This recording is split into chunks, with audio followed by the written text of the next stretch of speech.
오늘 함께 보실 하나님 말씀은 골로새서 3장 12절에서 17절 말씀으로 경외심을 되찾을 때 나타나는 일 그 두 번째, 우리 경외 시리즈 그 8번째 시간을 함께 갖도록 하겠습니다. 여러분, 이탈리아 경영학자 빌프레도 파레토라고 하는 사람이 있어요. 그는요, 이 유럽의 그 소득 분포율을 이렇게 좀 들여다봤어요. 그걸 연구하다가 하나를 발견합니다. 이탈리아 땅의 80%를 20%의 사람들이 소유하고 있다는 것을 발견하게 됩니다. 그걸 유심히 보았던 이 빌프레도 파레토가 그 다음으로는 우연히 이 개미들을 보게 된 거예요. 그런데 이 개미들이 열심히 일하는 것처럼 보여졌어요. 열심히 움직이잖아요. 그걸 한참을 맹놓고 보다 보니까 눈에 보여지는 게 있어요.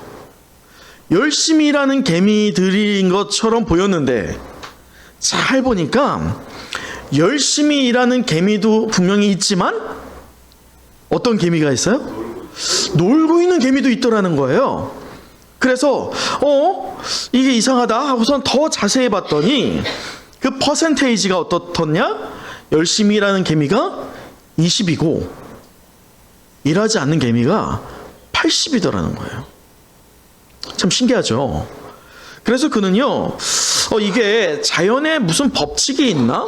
라고 하는 그 호기심으로 이 부분을 가지고 일하지 않는 개미, 일하는 개미는 그 군집에서 몇 프로? 20%를 따로 두었고, 일하지 않는 80%를 또 따로 떼서 한 곳에 두었어요. 그리고 또 연구하기 시작했습니다. 그랬더니 각각의 집단에서 또 흥미로운 결과가 나오는 거예요. 뭐가 나올까요? 분명히 일하지 않는 개미들이에요. 근데 일하지 않는 개미 80%가 있었을 때 우리의 생각으로는 다 뭐 안 해야 돼요? 일을 안 해야 될 것 같잖아요. 근데 일을 안 하던 애들이 그 안에서 20%가 뭘 하기 시작해요? 일을 하기 시작하더라는 거예요. 자, 그래서 이 빌프레도 파레토가 일하는 개미들을 봤더니 어떤 일이 일어나요? 분명히 얘네들 방금까지 뭐 했어요? 일하던 애들이에요. 열심으로. 근데 한 곳에 모아뒀더니 그 안에서 80%가 뭐예요? 일을 안 하더라는 거예요. 20%만 일을 하더라는 거예요. 이 파레토는요, 여기에서 발견한 20대 80의 비율이 비단 자연에서 일어나는 일들일 뿐만 아니라 인간사에서도 공공연하게 일어나는 현상이다 라고 연결을 지으면서 하나의 법칙을 만들었는데 그 법칙이 뭔지 아세요? 그게 파레토의 법칙입니다. 이 파레토의 법칙은 경영학에서 사실 많이 쓰여져요. 20대 80으로 말이죠. 이렇게 만들어진 그 파레토의 법칙을 보면 어느 조직이든지 간에 그 100% 안에서 몇 프로가 일하더라? 20%가 일하더라. 오늘날 교회 공동체를 볼 때에도요, 사실 크게 다르지 않은 현상들을 자주 발견하게 됩니다. 여러분, 대형 교회는 일하는 사람들이 많을까요? 아니에요. 이 퍼센테이지가요, 어느 교회든지 존재합니다. 작은 교회도 그렇고 큰 교회도 그 퍼센테이지가 있지만 놀라운 거는 큰 교회로 갈수록 이 퍼센테이지는 훨씬 더 구분이 되어져요. 크다고 해서 많은 사람들이 온다고 해서 무언가 일들이 많이 일어날 때 그러면 여러 사람들이 일을 하겠지라고 생각하지만 아니에요. 큰 교회에서 이렇게 잘 보면 여기에서 열심히 일하던 사람이 어떤 일을 또 해요? 몇 가지 일을 다 해요. 여기에서 일하던 사람이 또 저쪽에 부름받아서 저기에서도 일하고 저기에서 일하는 사람이 또 저쪽에 가서 또 일합니다. 그러니까 큰 교회도 일하는 사람은 어떻게 해요? 새벽부터 밤까지 일해요. 근데 일하지 않는 사람은요? 안 해요. 절대로 안 해요. 문제는 경영학적으로 보면 이게 맞는 거예요? 틀린 거예요? 맞는 거죠. 경영학적으로 보면 맞아요. 20대 80. 아니, 일터에서도, 여러분 직장에서도 그런 생각이 좀 들지 않으세요? 아, 저 사람은 어떻게 저러고 월급을 받지? 라고 하는 생각하는 사람들이 굉장히 많아요, 사실은. 잉여인간이라고 하죠.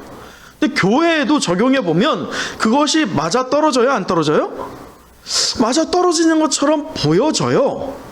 문제는 예수 그리스도를 나의 구주로 시인하면서 은혜를 경험한 성도 되는 집단, 곧 교회는 이와 같아서는 안 돼요.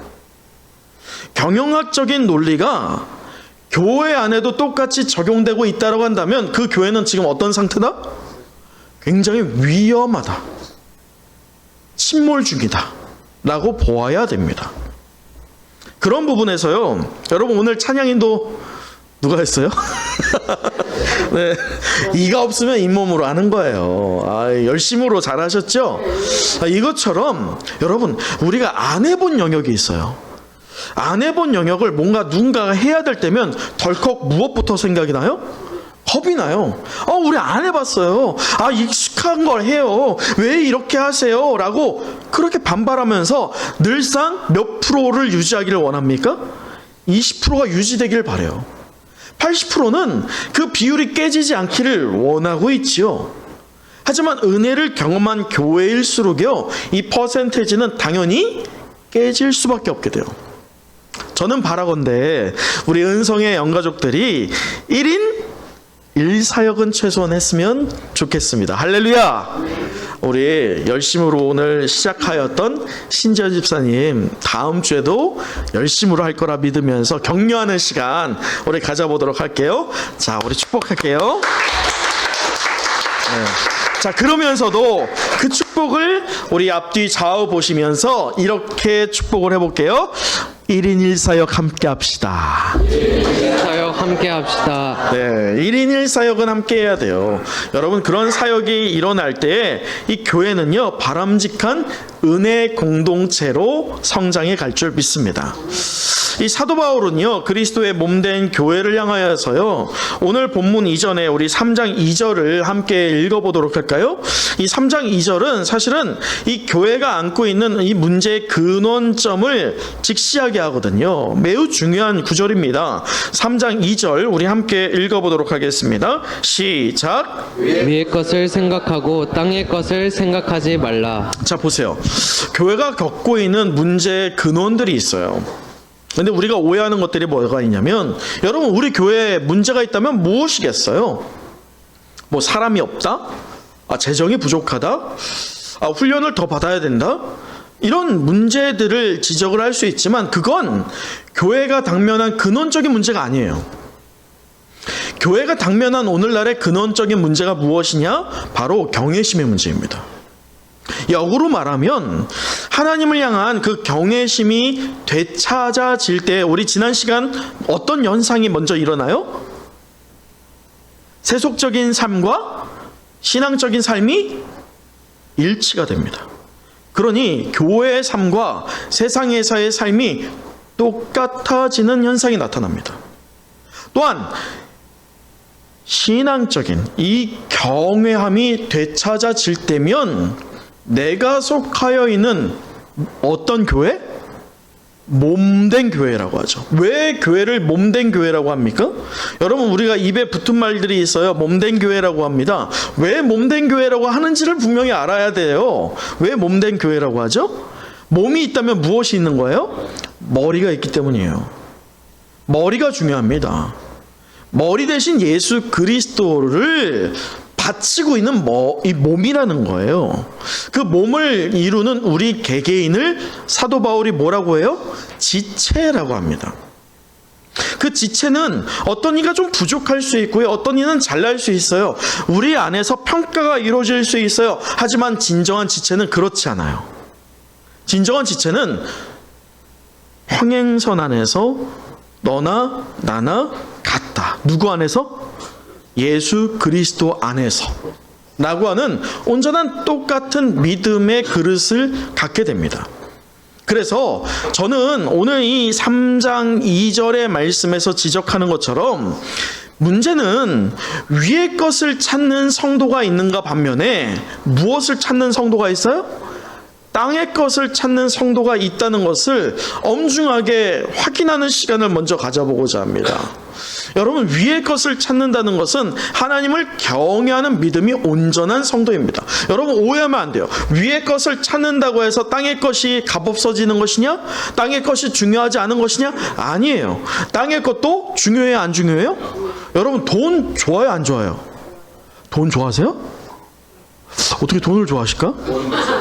예? 돈이 무서워요? 그럼 지금 장로님 돈 없으세요? 무서워서 안 갖고 계세요? 아니잖아, 갖고 계시잖아요. 무서운데 왜 갖고 계세요? 무섭지만 여러분, 돈 많아서 좋다라고 하는 사람들 저와 여러분 아니겠어요? 제가 오늘 뉴스를 보니까 요번에 로또 1등이요 몇 명이 됐는지 아세요? 30명이 됐대요. 그래서 문제가 이거 조작이다 라고 하는 것 때문에 100명의 증인들을 데리고 와서 로또가 당첨되는 현장을 보여줬다고 해요.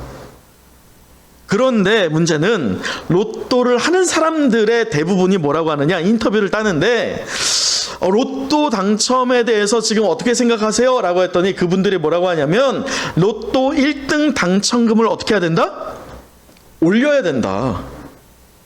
얼마로? 30억은 돼야 됩니다. 라고 하는 거예요. 여러분, 이렇게 보자면 세속적인 이 땅의 것 중요해요. 중요하지 않지 않아요. 문제는 땅의 것이 우선되면 사실 다다익선이에요. 다다익선의 끝이 있어요? 없어요. 여러분, 재벌에게 가보세요. 재벌에게 당신은 이제 돈이 필요 없죠? 라고 물어보면 뭐라고 할까요? 아니요, 나는 세상을 다 가져야 됩니다 라고 말할지도 몰라요. 사람의 욕심은요 분명히 끝이 없어요. 그러나 땅의 것이 중요하지만 우리가 어떤 자입니까? 여러분이 어떤 성도입니까? 예수 그리스도를 무엇으로 삼는?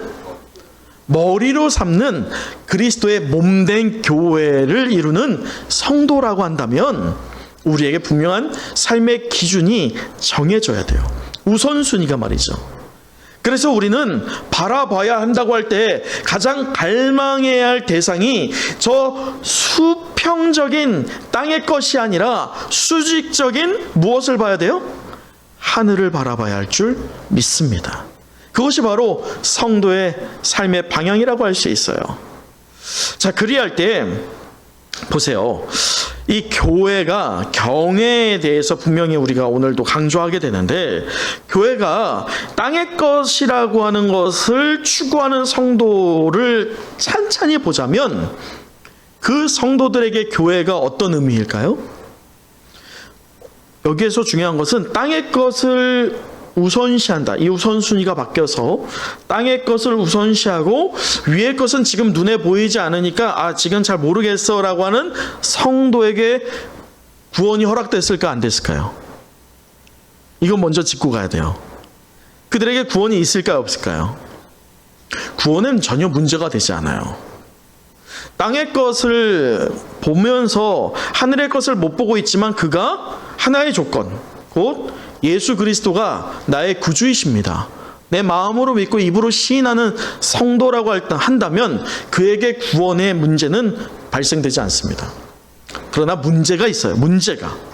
그 개인의 구원에는 문제가 없지만 그를 통하여 맺어지는, 우리가 생명의 삶을 통해서 훈련받는 분들 알죠? 그 수직적인 그림입니다.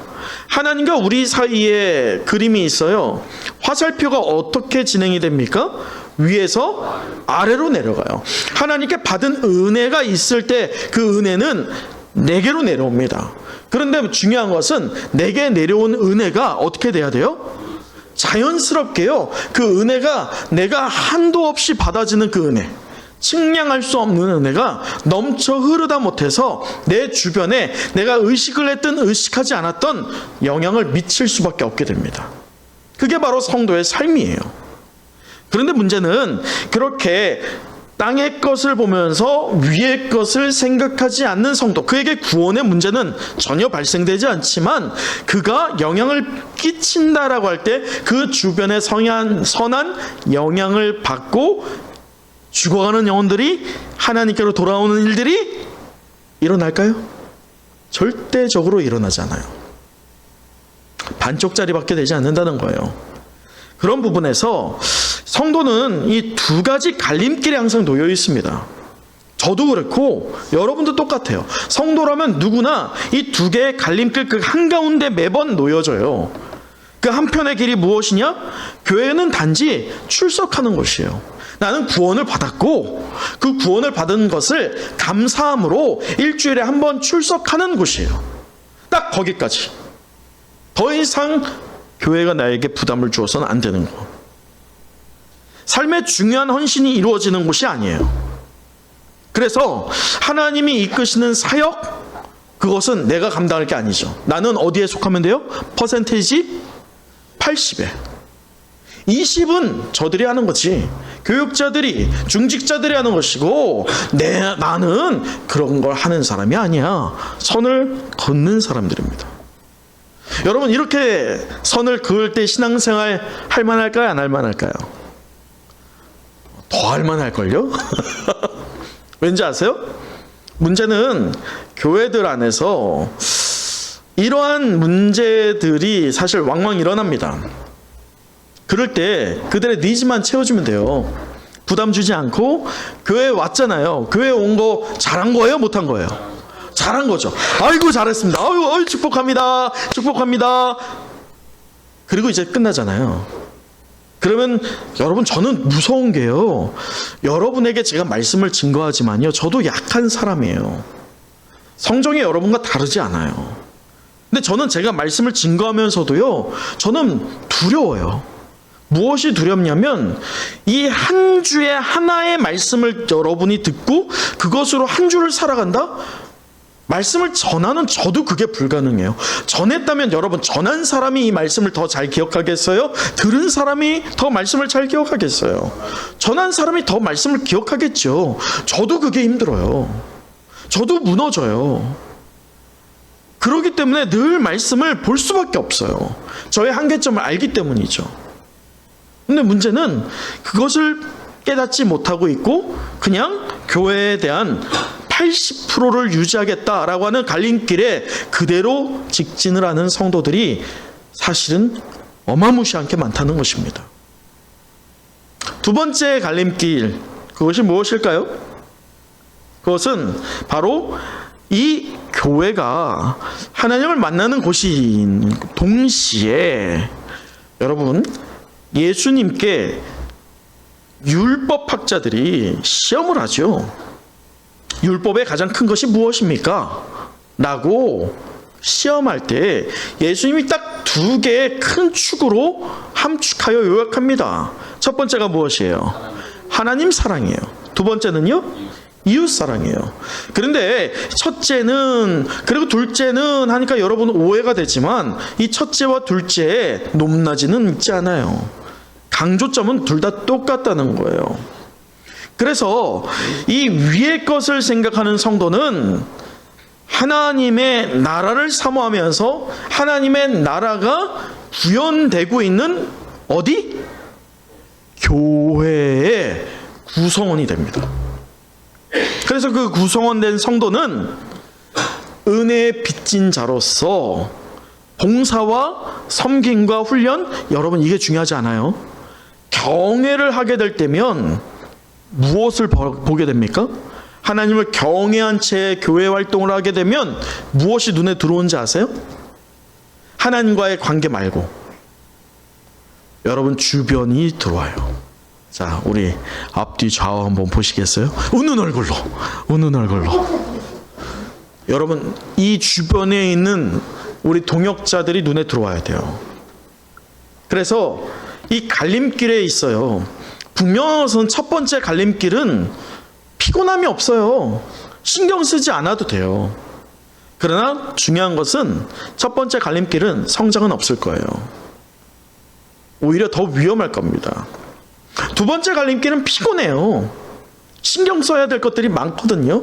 아니, 이 바쁜 시대에 누군가의 얘기를 들어줘야 된다는 게 얼마나 힘든 일입니까? 근데 들어봤더니 문제예요, 아니에요? 아무 문제도 아니야. 소위 킬링 타임. 내 너무 귀한 시간이 저 사람 얘기 들어주느라 30분, 1시간 잡아먹는 게 너무 소비적이다. 아니에요. 소비적이 아니에요. 그 영혼을 구할 수 있다면, 그 영혼에게 평안을 줄 수 있다면 너무나도 귀한 시간이죠. 그래서 저는 오늘 이 말씀을 토대로요, 이 두 갈림길에 저도 놓여 있고 여러분도 놓여 있어요.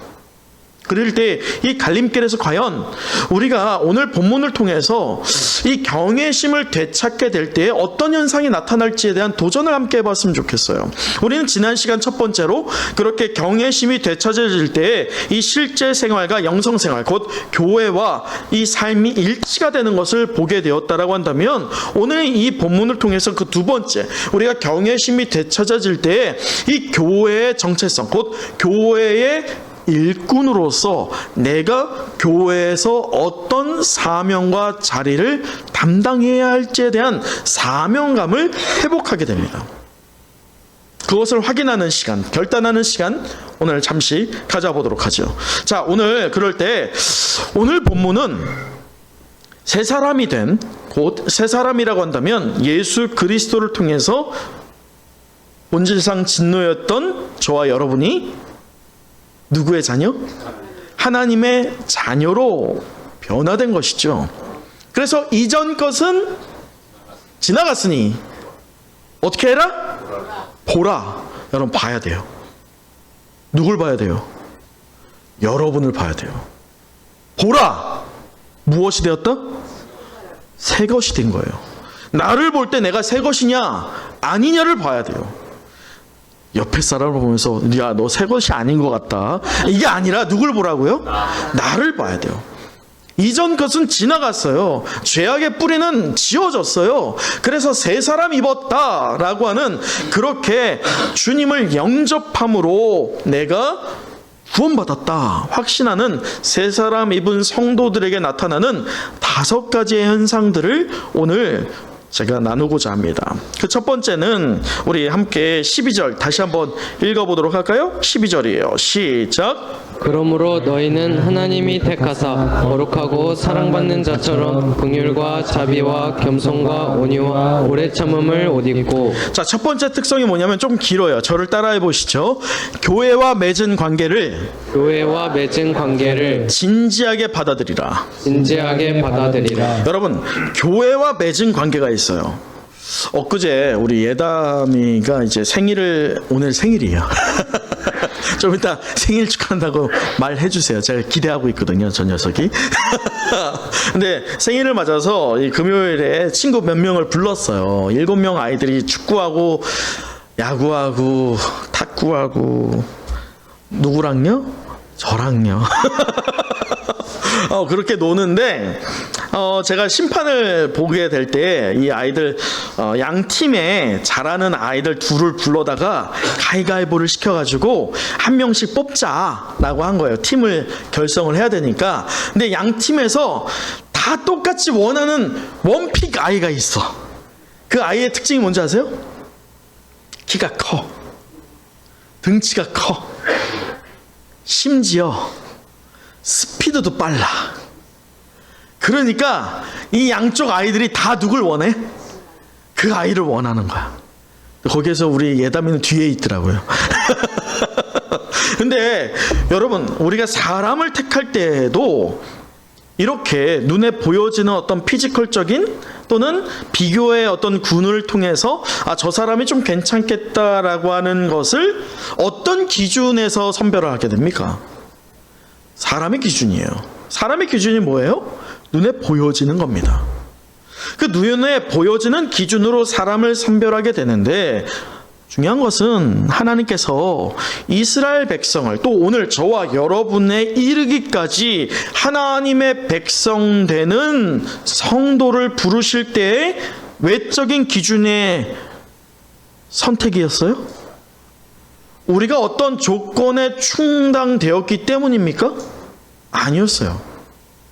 하나님은 값없이 우리에게 선물을 주셨고, 그래서 우리가 어떤 노력도 하지 않았지만 구원이라는 걸 허락받았습니다. 아멘, 아멘? 여러분, 이것을 우리는 뭐라고 합니까? 은혜라고 하죠. 그렇게 은혜 입은 자들을 오늘 12절이 뭐라고 하고 있느냐? 잘 보세요. 수식어가 있어요. 12절. 너희는 이라고 하면서 뭐라고 하고 있어요? 하나님이 택하사 거룩하고 사랑받는 자라고 말하고 있어요. 여러분, 가슴에 손을 한번 얹어 보시겠어요? 그리고 이렇게 외쳐봅니다. 나는 하나님의 택하사 거룩하고 사랑받는 자이다. 정말요? 네. 그렇다면 그렇게 사랑받는 자라고 여기는 자들은 하나님의 은혜를 경험한 자들이에요. 은혜를 시인하는 자입니다. 내 노력의 보상으로 내가 구원받은 게 아니라 하나님이 은혜로 나에게 구원을 허락하여 주셨습니다 라고 시인하는 자들이 오늘 12절에 말하고 있는 것처럼 하나님이 택하사 거룩하고 사랑받는 자예요. 이들이 하나님께 은혜를 받았기 때문에 그 은혜를 펼쳐 보여야 할 아주 중요한 지평이 있습니다. 그곳이 어디일까요? 그게 바로 교회예요. 그래서 교회 안에서 무엇이 있어야 되냐? 자, 보세요. 12절. 첫 번째, 긍휼, 자비, 겸손, 온유, 오래 참음. 13절 또 뭐라고 해요? 용서. 14절 사랑. 여러분, 이러한 모든 요소 여러분에게 있으세요? 여러분, 이러한 요소들이 어디에서 기인하는 것일까요? 바로 예수 그리스도입니다. 하나님은 분명히 우리를 택하실 때, 당신의 자녀로 삼으실 때 말이죠, 조건이 있지 않았어요. 은혜로 우리를 하나님의 자녀로 택해 주셨습니다. 하지만 여기에서 아주 중요한 신학적인 원리가 있어요. 우리를 부르실 때는, 우리에게 구원을 허락하실 때는 조건이 없어요. 근데 내가 구원받았다, 내가 하나님의 자녀다 라고 시인하는 자들에게 나타나는 분명한 결과가 있어야 돼요. 다시 말하지만 결과가 있어서 구원받는 게 아니에요. 구원받았다, 은혜를 입었다라고 하는 성도들에게 나타나는 분명한 현상이 있어야 돼요. 그게 무엇이냐? 그게 하나님이 택하사 거룩하고 사랑받는 자다운 면모, 곧 누구를 닮은? 예수 그리스도를 닮은, 곧 예수 그리스도가 보여주셨던 긍휼과 자비와 겸손과 온유와 오래 참음, 그리고 용서와 사랑을 우리가 닮아가는 거예요. 어디 안에서요? 교회 안에서요. 교회 안에서 먼저 그것을 행해야 돼요. 그래서 교회를 든든히 세워가야 됩니다. 여러분, 오해하면 안 돼요. 교회를 든든히 세워간 것 끝에는 교회에서만이 아니죠. 교회 밖으로 행해야겠죠. 하지만 중요한 것은 교회 밖에 행하기 전에 먼저 어디를 단속해야 돼요? 교회 안을 단속해야 돼요. 교회가 쓴 다음에 밖을 돌아볼 수 있죠. 교회가 제대로 서지도 않았는데 밖을 돌아보면 어느 쪽도 성공하지 못합니다. 두 번째가 있어요. 두 번째 특징, 우리 15절 또 읽어보도록 할까요? 15절이에요. 시작. 그리스도의 평강이 너희 마음을 주장하게 하라. 너희는 평강을 위하여 한 몸으로 부르심을 받았나니 너희는 또한 감사하는 자가 되라. 여러분, 감사하는 자가 되기를 원합니다. 할렐루야. 감사 오늘 몇 개 하셨어요? 사실 감사하는 자 누구나 감사가 좀 많았으면 좋겠다. 여러분, 우리가 감사라고 할 때 어떤 것에 감사하게 됩니까? 대부분 응답받은 것, 내가 누리고 있는 것, 이런 감사잖아요. 하지만 그런 감사는요, 무언가 내가 소유했다가 잃어버리면 그런 감사 어떻게 돼요? 금방 소실됩니다. 오래 지속되지 않아요. 그러한 감사는. 그래서 오래 지속되는 감사의 본질이 무엇인지를 오늘 이 15절이 얘기하는데, 자 보세요. 지속적으로 평안하려면 먼저 이게 지속적인 평안이에요. 그래서 15절에 말하는 것처럼 어떤 평강이 있어야 돼요? 그리스도의 평강이에요. 우리가 어떤 노력을 해서 얻는 평강도 있죠. 세상으로부터 얻을 수 있는 평강도 있어요. 하지만 오래 지속되지 않아요. 오래 지속되고 유지가 되는 평강은요, 오직 누구에서 오는 거예요? 그리스도에게로부터 오는 것일 줄 믿습니다. 그러기에 오늘 이 말씀이 뭐냐? 오직 몸된 교회의 성도들은 예수 그리스도가 나의 구주 되심을 마음으로 믿고 입으로 시인할 때에 그 정체성이 분명히 확립이 됩니다. 내가 누구다! 라고 하는 거 말이죠. 내가 누구냐에 대한 답변을 할 수 있는 게 참으로 중요하죠. 그 정체성이 분명히 세워져 있어요. 그렇게 정체성이 분명히 세워져 있는 성도는요, 안정감을 갖게 됩니다.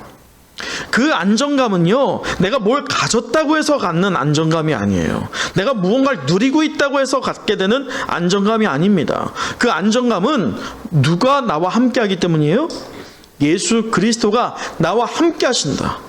응답받지 못하는 자리 또는 환난의 자리이다 할지라도 나는 혼자가 아니야. 나와 함께 누가 함께 하셔요? 예수님이 나와 함께 하셔. 나를 분명히 여기에서 건져내어 주실 거야. 이것이 나를 더욱더 단단하게 다져가는 은혜일 거야 라고 그렇게 믿어갈 때에 주님으로부터 얻는 평강이 우리 가운데 충만해질 줄 믿습니다. 여러분, 그렇게 주님의 능력 안에서 주어지는 평안은요, 이리저리 흔들리지 않게 합니다. 우리 한번 축복해 볼까요? 주님이 주시는 평강을 누리세요. 주님이 주시는 평강을 누리세요. 여러분, 주님이 주시는 평강이 중요합니다. 그리고 세 번째와 네 번째는요, 한 개의 절에 이어져 있어요. 16절 우리 이어서 읽어보도록 하죠. 16절 시작. 그리스도의 말씀이 너희 속에 풍성히 거하여 모든 지혜로 피차 가르치며 권면하고 시와 찬송과 신령한 노래를 부르며 감사하는 마음으로 하나님을 찬양하고. 이 세 번째, 네 번째가 연결되어 있는데 그 세 번째가 무엇이냐면 그리스도의 무엇으로 풍성하게 하라? 그리스도의 말씀이야. 곧 성경입니다. 네 번째 특징은 피차 어떻게 하라고요? 가르치고 권면하는 거예요. 일방적인 가르침과 권면이 아니에요. 피차예요. 서로가 서로에게입니다. 여러분, 참 안타까운 점이 있어요. 성경을 개인의 삶에 적절하면서도 효과적으로 적용하는 능력을 지닌 성도가 많을까요? 여러분, 그렇게 생각하세요? 저는 참 안타까운 점이 그런 능력을 성경을 토대로 누구나 경험할 수 있거든요. 근데 그 능력을 경험하지 못하는 성도가 너무 많다는 게 저에게 있어서는 참 안타까운 점이에요. 아니, 이게 정말 쉬운 거예요. 자, 한번 알려드릴 테니까 해볼래요? 자, 펴요. 뭐 하면 돼요? 읽어요. 읽고 뭐 하면 돼요? 기도하면 돼. 아주 쉽거든요. 근데 문제는 뭘 안 해요? 안 펴. 안 피니 안 보이죠. 안 피니 안 보이는 것만이 아니라 능력도 없죠. 저는 참 이 한국교회에 민낯이 있어요. 부끄러운 민낯이죠. 성도들에게는 교회가 그저 일주일에 한 차례 예배 드리는 곳, 곧 자신들의 삶에 있어서 종교의 영역에 속하는 의무를 이행하는 장소라고 스스로 제안하고 있는 그것이 오늘 이 한국 교회가 겪고 있는 부끄러운 민낯입니다. 근데 더 부끄러운 게 무엇이냐? 제게 있어서 이 목회자들이에요. 여러분, 목회자들도 대부분 보세요. 교회 출석률이 유지가 돼. 아니, 더 좋아져. 더 좋아진다면 재정은 어떨까요? 재정도 좋아져. 재정도 좋아지니까 교회에서 여러 프로그램이나 봉사는 어떻게 될까요? 다 많아져. 여러분, 좋아요, 안 좋아요? 좋죠. 한 가지가 빠져요. 성도가 오늘 세 번째와 네 번째 특징, 그리스도의 말씀이 빈곤해. 피질 않아. 피차 가르치고 권면하질 않아. 담임 목사님들이 그게 불평이 될까요? 앞서 성도가 점차 많아지고 재정도 넉넉해지고 그리고 봉사와 프로그램이 자연스럽게 배가 되고 있어요. 근데 정작 말씀은 빈곤하고 서로 피차 가르치고 권면하지 않고 있는 그게 불평이 될까요? 그러지 않아요. 왜요? 교회는 자라가니까. 여러분, 그래서는 안 돼요. 교회는요, 그러다 보니 참 안타까운 게 요즘 교회에서요, 성도들에게 여러분 보세요. 생명의 삶 지금 13조 하잖아요. 13조 하고 계시는 분들 오늘 휴강 하니까 마음이 어때요? 와, 숙제 안 해도 되네. 숙제 안 해도 돼. 어우, 너무 좋네. 에? 어우, 자유다 라고 하는 마음이 들 수 있죠. 당연히 성도에게 당신 훈련 받아야 되니까 나와 함께 훈련합시다. 그 말을 만약에 제가 집사님 저하고 한번 훈련하실래요? 그 말이 와, 목사님 내게 이렇게 훈련을 하자고 하셨어. 감사로 와닿을까요? 덜컹 그냥 마음이 그냥 부담이 그냥 확 먹잖아요. 교회가 그래서 알까요? 모를까요? 이걸 알아요. 요즘에 교회가 훈련하는 교회 많이 없어요. 대신에 다른 것들을 합니다.